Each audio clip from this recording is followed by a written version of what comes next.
Pratap echo traveller ఛానల్కి స్వాగతం. 2004 December 26 తారీఖున ఒక ఘోరమైన సునామీ వచ్చింది. అంటే 2004 అంటే అప్పుడు నేను 8వ తరగతి చదువుతున్నా. ఈ సునామీ నాకు ఇంకా గుర్తున్నది. ఒకసారి ఈ సునామీలు ఎందుకు వస్తాయి, ఎట్లా వస్తాయో ఒకసారి మనం సైంటిఫిక్గా తెలుసుకుందాం. 2004 డిసెంబర్ 26 హిందూ మహాసముద్రంలో సుమత్రా, ఇండోనేషియా దేశాలకి దక్షిణ తీరం కేంద్రంగా ఏర్పడిన సునామీ 14 దేశాల్లో సుమారు 2,30,000 మందిని పొట్టనబెట్టుకుంది. దీని పరిమాణం 9.1 నుండి 9.3గా నమోదయ్యింది.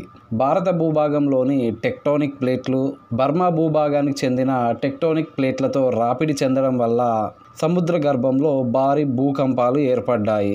దీని ఫలితంగా సముద్రపు అలలు సుమారు 30 మీటర్ల ఎత్తు వరకు ఎగిరి తీర ప్రాంతాలను ముంచివేశాయి. ఈ విపత్తు వల్ల ఇండోనేషియా తీవ్రంగా నష్టపోయింది. శ్రీలంక, భారతదేశం, థాయిలాండ్ దేశాలు కూడా ఈ భూకంపం దాటికి నష్టపోయినాయి. ప్రపంచంలోనే అత్యంత ఘోర విపత్తుల్లో ఒకటిగా నిలిచిపోయింది.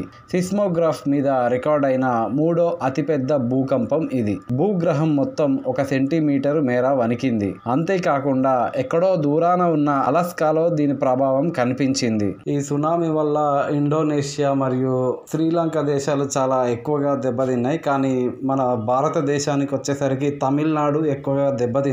ఆంధ్రప్రదేశ్ మచిలీపట్నంలో మాత్రం 38 మంది చనిపోయారు. వారు ఎందుకు చనిపోవాల్సి వచ్చిందంటే ఆ రోజు కొంతమంది పుణ్య సముద్ర స్నానానికని వెళ్ళి సముద్రం లోపలికి వేయిండ్లు, లేకపోతే వారు చనిపోయేవారు కాదు.